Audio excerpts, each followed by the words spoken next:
বলিউডে ফের ভাইরাল এক নতুন সমীকরণ, 40 বছরের মা আর 39 বছরের ছেলে। নাম জড়িয়েছে বরুণ ধাওয়ান ও মৌনি রায়ের। কিন্তু হঠাৎ কেন মৌনি রায়কে মা বললেন বরুণ?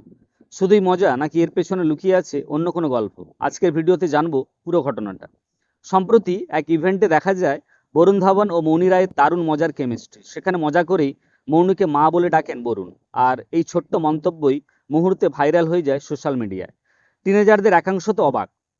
কারো প্রশ্ন, 1 বছরে বড় হলেই মা। আবার কেউ লিখেছেন, বলিউডে সবই সম্ভব। আসলে হ্যাঁ জওয়ানি তো ইস্ক হোনা হ্যায় ছবিতে এরাই নাকি পুত্র আর মা। সদ্য মুক্তি পেয়েছে ছবির ট্রেলার।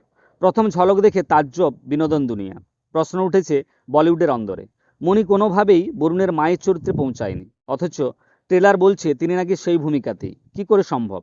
জানা গিয়েছে পর্দায় মৌনি বরুণের মা হলেও তিনি নকল মা। তিনি বরুণের জন্মদাত্রী নন। ছবিতে ঘটনাচক্রে অর্থের বিনিময়ে বরুণ অভিনেত্রীকে মা হিসেবে পরিচয় দিতে বাধ্য হবেন, যদিও এই ব্যাখ্যা নাকি মনঃপূত হয়নি টিনেজারদের। তারা মন্তব্য বিভাগে সাফ জানিয়েছেন এই গল্প বিশ্বাসযোগ্য নয়। অনেকে পাল্টা প্রশ্ন তুলেছেন, কাজ পাচ্ছেন না বলেই কি বরুণের মায়ের চরিত্রে দেখা যাবে মৌনিকে? যদিও এই ধরনের ঘটনা বলিউডে নতুন নয়। মাদার ইন্ডিয়া ছবিতে সমবয়সী হয়েও সুনীল দত্তের মায়ের ভূমিকায় অভিনয় করেছিলেন নার্গিস।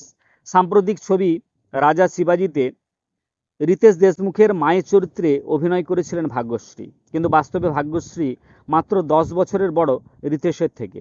তবে স্বামী সুরজ নাম্বিয়ার সঙ্গে দাম্পত্য ভাঙার গুঞ্জনের মধ্যেই ফের খবরের শিরোনামে মৌনি, এবার যদিও বরুণের মা হওয়ার কারণে। এই বিষয়ে আপনার মতামত কি, কমেন্টে জানান। আর বলিউডের এমন আরও ভাইরাল আপডেট পেতে এখনই ভিডিওটি লাইক করুন, শেয়ার করুন এবং চ্যানেলটি সাবস্ক্রাইব করতে ভুলবেন না। তাহলে আজকে ছিল এই পর্যন্ত। নমস্কার, দেখা হবে নেক্সট ভিডিওতে।